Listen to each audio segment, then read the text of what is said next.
Welcome to a new edition of the Famous Interviews with Joe Dimino. On this episode, we talk with CEO and co-founder of WOWS Insurance Services, Robert Feldman. He is the CEO and co-founder of the company WOWS Insurance Services and a leading wholesaler in the industry, and has a unique perspective on the immense scale and impact of the California wildfires. His work is especially relevant given the ongoing challenges faced by communities in California's high-risk fire zones. His journey of identifying market gaps and developing innovative solutions that aligns perfectly with the entrepreneurial spirit, and he's got it all. Enjoy this interview. Cool. Robert, it's wonderful to meet you, sir. Thank you for taking a minute out for the show.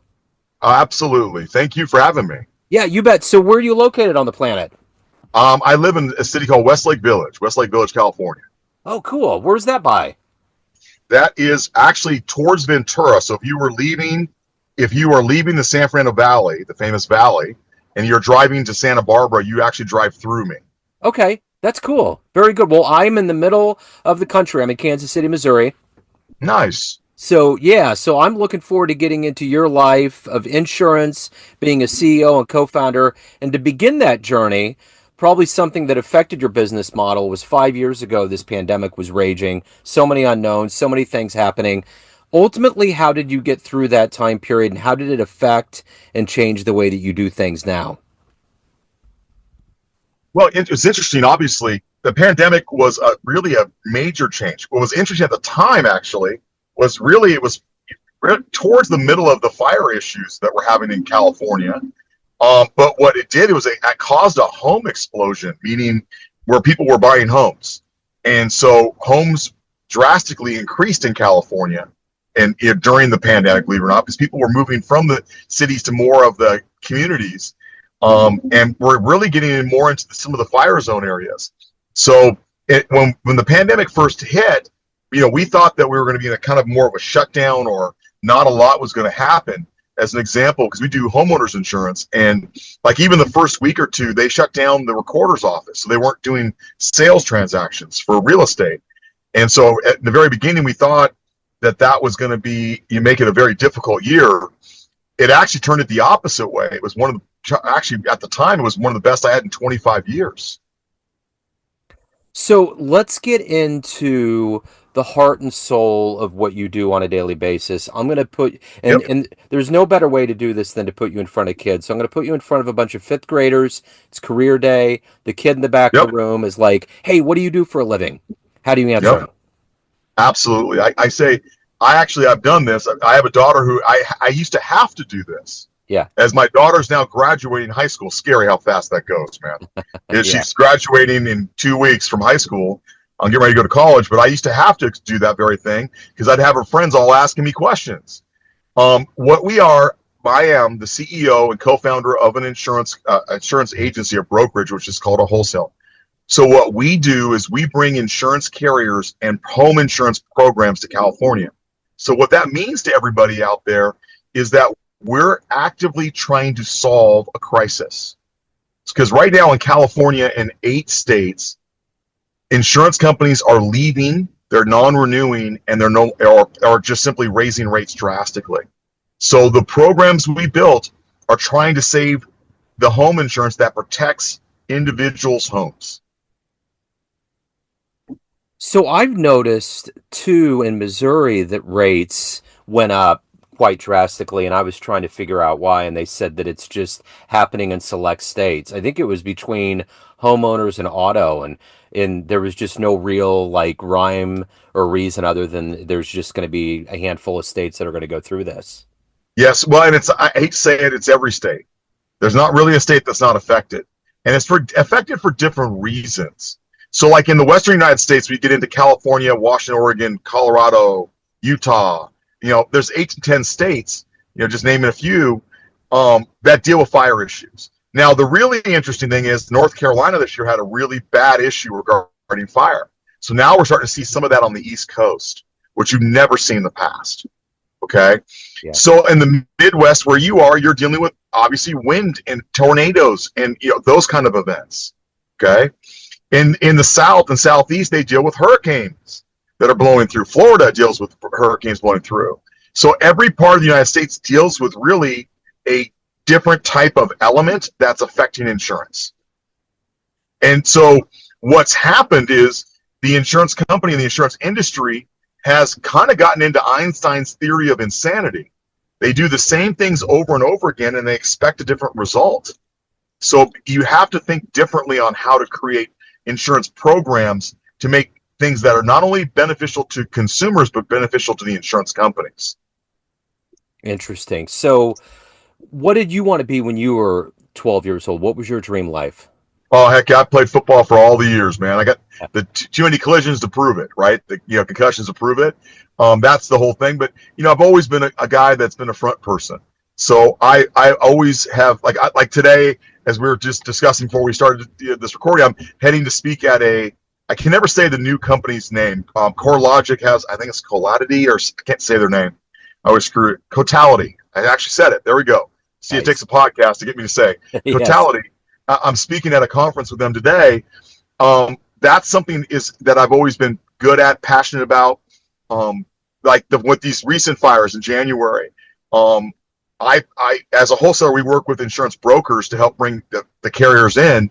But we helped probably somewhere between 300 to 500 families that lost their homes that weren't even tied to us, just to reach out to help. I've been a speaker for the California Association of Realtors on insurance and fire zones, for that very reason, to continue to help change the narrative and get out bad information. So, what started off as wanting to be a football player really lets me deal with an industry where you have to take a lot of hits, as they say, right? That's more figuratively and actually, but it kind of works one and the same. So, obviously, as you mentioned with the athletics, but there's a business savvy that goes into what you're doing. Take me back to where you were born and raised, and what were these foundational seeds that were planted into you that allowed you to evolve into who you are today as a professional?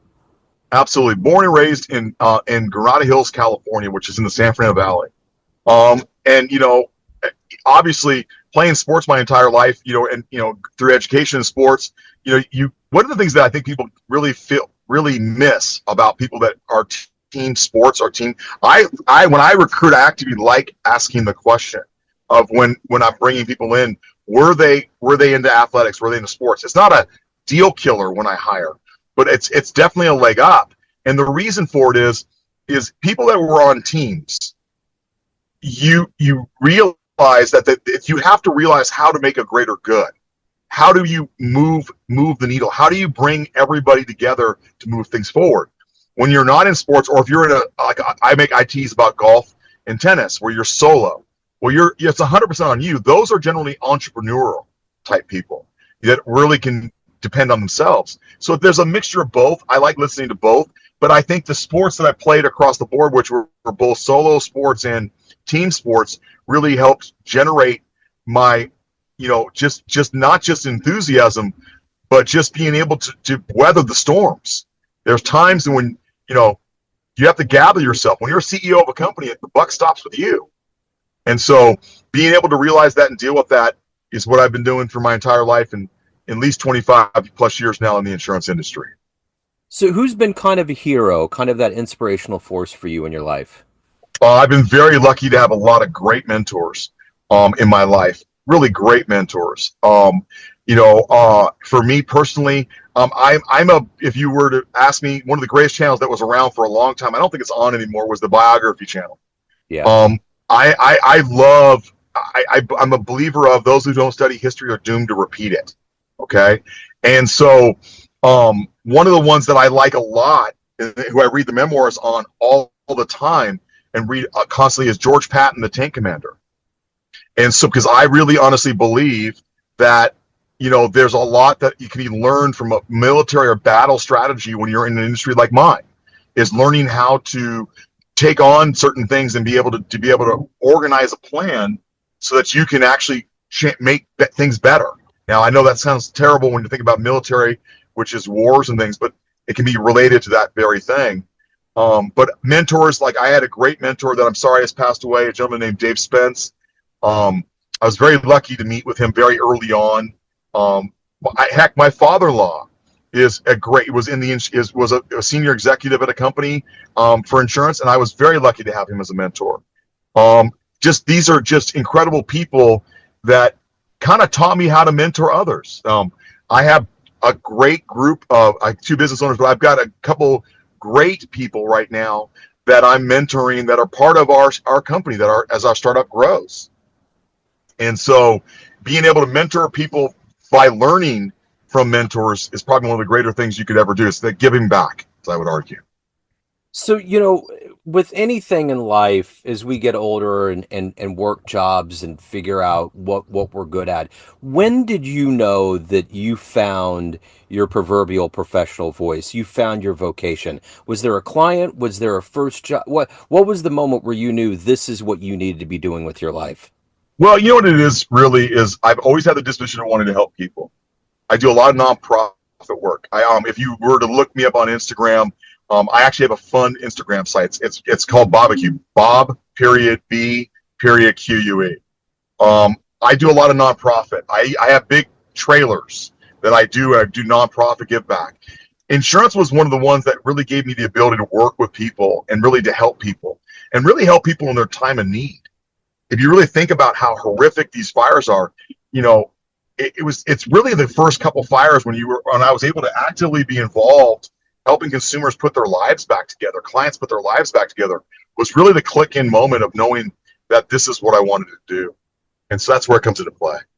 It almost seems like you're in a position of being both a realtor and a therapist, kind of mincing the world of the logistics of finance, but also like helping them mend and get to that next place in their life. Got it. It's really, or even a therapist for realtors. Being a speaker for the California Association of Realtors, I do a lot of therapy for realtors, but mine's free, is the joke. Helping them get themselves through transactions, which are kind of complicated now for a whole host of reasons. But yes, when you can really help somebody, I deal this all the time. I'm sorry to say, as a wholesaler, we appoint brokers to write our programs. The fires, I had to let some of the brokers go. There were a couple of brokers that weren't helping their clients, and then when I stepped in and got involved and helped them, when I found out they weren't, we no longer work with them. We don't allow them to place business with us. It's just, when you're in an industry like mine where you're helping people, protect their most. I mean, what's the famous line for real estate? Most valuable asset most people will ever have is a home. Well, if we're doing the insurance for the home and we're building programs for it, well, you got to make sure you have a way of defending or making sure you help those people in those times of need. So if you can meet one person on the planet right now that you find inspirational or fascinating and you could spend a little time with them, who would that be? Well, that's a tough one. I'd have to say that list is humongous. Yeah. And the reason for it is, I actually have been very lucky to meet some of the ones that I would really want to meet. In the insurance world, you have the retail insurance broker, then you have the insurance company and or a wholesaler that represents an insurance company. And then you have what's called reinsurance companies. These are the big London syndicates. These are the ones, like, I got very lucky to go and meet. I have a London broker, CJ Coleman. And I have a great my guy, Nigel Ford. There's a shout out for Nigel Ford and CJ Coleman there in London. You have to have a broker in order to work with the London syndicates. And I was very lucky to meet with several of the key reinsurance players, or the key contacts for reinsurance companies across the world with CJ Coleman. So for me personally, that was it's, obviously, people will talk about sports athletes and they'll talk about that. And I'm a huge sports fan, but I guess for lack of a better term, an insurance nerd that way. I got to go to London, Lloyd's of London, and hear the story that Lloyd's of London was originally a coffee shop. A coffee shop started. Lloyd's of London family started as a coffee shop, and why it became an insurance company. And being able to see all the different players was just incredible. Wow. So what is it that motivates you every day to get up to do the work that not only to do the work that you do at a high level, but to also take care of yourself and your soul? What is that for you? Actually, you'll laugh when I say this. I go, this morning is a great example. I go to the gym every day at 5:30 in the morning. I do an hour of cardio just to kind of take off an edge off me so that everyone can deal with me, because I'm waiting for everyone to catch up time wise from with me because everyone's still sleeping. I don't like what I do. I love to do because I have the passion and, and making sure it gets out for everybody to get to consumers and through brokers and things to make sure we can help turn the tides. And that's the key thing. That's what motivates me every day. I don't take days off. I usually work even Saturdays and Sundays, but I do, I do have my moments, and I have my fun stuff too, where I get to do lunch and learns with realtors, where I get to do my competition barbecue bringing in off my side yard and things. So I balance myself as a work life thing, but I love everything of what I do every day. So let's say you have a dream tonight. You run into an 18-year-old version of you, and you could give that young version of you a piece of advice based on this life you've lived, the wisdom you've gained. What advice would you impart on that young version of you? I would look at him and say, realize the toughest things is that you have to realize that sometimes you can be the best player, using a sports analogy, on the field and still lose. But losing doesn't mean you lost the game. You lost the play. And that you have to stay with it. No matter what, if you know you have something and that you're going forward and you believe in your heart that this is what it is, and like what I'm doing to re-engineer insurance in California, I make a comment all the time. I was told no so many times. I was told it was impossible so many times, and I've overcome every bit of it. It's just realizing the wherewithal to stay in is the key thing I would say to myself at 18, and to keep my energy, meaning, the energy you bring into the table, you will turn the tides just from energy alone. So let's say you walk into a room of everybody that has been a client or that's worked with you that knows you in a professional sense, and you can walk up to a podium in front of that room of people and tell them one fun story about you. Like, jumping out of an airplane, wrestling an alligator, a game, the first concert, something that would humanize you, that they would see you in a more personal sense. What would be a great story you could tell that room? One of the greatest stories I can tell you is I do it, as I mentioned, doing some nonprofit. I have big competition trailers that you would see on a barbecue competition. I recently, this last year, was asked to be on. They were after me to be on Netflix for the Barbecue Showdown. Okay, it's a Netflix show. I couldn't do it because of what was going on at the time for me to launch the company. But what's interesting is the one I would say was great, was one of the greatest honors, and I get to do it every year, is I live in Ventura County. I do for the sheriffs and CHP, our California Highway Patrol. They have a office every year. I bring in a trailer with some of my friends, and we do an event where we just bring them food and say thank you, and That's just say awesome. thank you. Yeah. Just say thank you. And it's one of the greatest. It's the thing that I rearrange to make sure every year when they come to me and ask me the timing of it. I have it's a good friend and city councilman, a gentleman named Tom Means, who's it's an area called Moore Park City Councilman, that originally put it together even before becoming a city councilman. And I love every minute of going to do it. I do it every year, no question. And the funniest part is we usually, amongst my friends and I, we fight over who gets to pay the bill, meaning who's paying for the food, because we do it as a nonprofit, as a pro bono. I do it, and it's just a great day, great event, just to be able to say thank you. So, of everything that you've done and accomplished and evolved into, what are you the proudest of? Actually, what I'm doing now, what I'm really proud about is our company, WOWS. Yeah, it's a weird name. Everyone goes, why is it? What does it mean? It says WOWS. So when they find me, it's WOWSinsurance.com, and everyone always forgets the S, right? We did it as a name to shock everybody. And what was the proudest thing is to really see the directional change, being able to really try to help change an industry. That in alone is what the thing I would say I'm most proud about right now. I could say a cliche that I have two beautiful daughters that I'm proud about every day, but that's I think it's a little bit more cliche about things. But just the fact that we're able to really affect change in what's going on, not just, because when a person loses their house, it's really about as close to losing a close family member you ever have. I mean, think about that for a second. You and I are talking right now. If you and I are having a cup of coffee at a coffee place, I don't drink coffee, but I'll just say that's what we're doing. And both of our homes burned to the ground. We don't have another shirt to wear, another pair of shoes to put on. We have nowhere to put our head down tonight. We lost everything that made about us, every memorabilia, everything that we remember in our past is gone. Helping people rebuild their lives in that fashion and be able to do it in a way where we can rebuild the industry is probably my greatest accomplishment. So at the end of the day, everyone has a perception of you, family, friends, clients, everyone that knows you, colleagues, but you run the show. What's your perception of you? Who do you think you are? Who I am is, that's a great question. I don't think anyone's ever asked me that one. Who I am is somebody that never stops.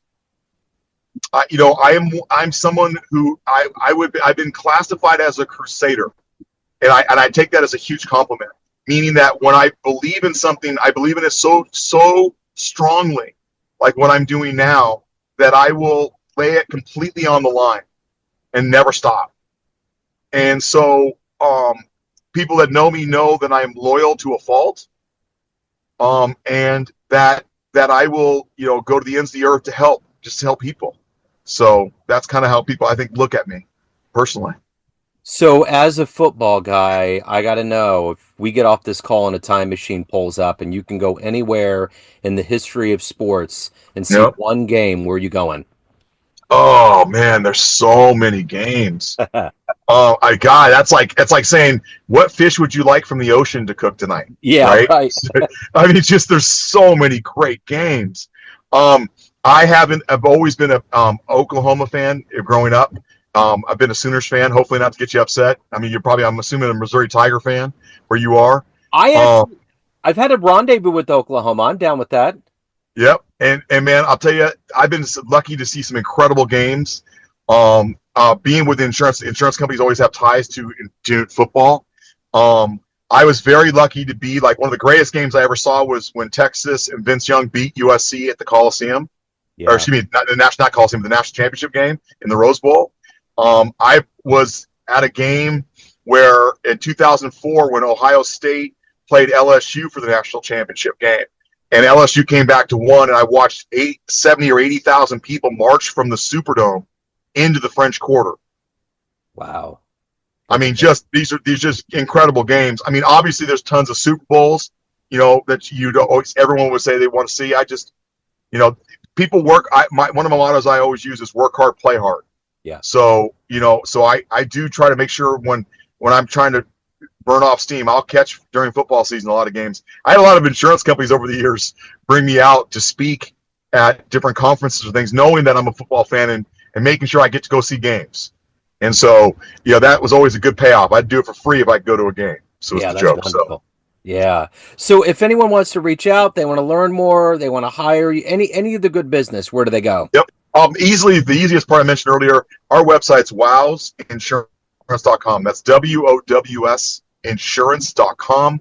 My personal email is robert@wowsinsurance.com. Everyone tends to forget the S. Don't forget the S in the middle of that. Very thin. Right on. I will get that in the show notes. Robert, this has been a joy, man. Thank you for your story. Thank you for your time. Travel well. Best of luck with the speech. Yes, and the honor is mine. Thank you so much for having me today. Thank you. Sir. Thanks for tuning in to another famous interview with Joe Dimino, where we cover the world of art, literature, business, spirituality, music, and more from around the globe. Our esteemed theme music was composed and produced by the great E.E. Pointer of Kansas City's River Cow Orchestra. If you want to hear more interviews, visit the Famous Interviews with Joe Dimino channel on YouTube. You can also find us on Spotify and Apple Podcasts. Thanks again for listening, and until next time.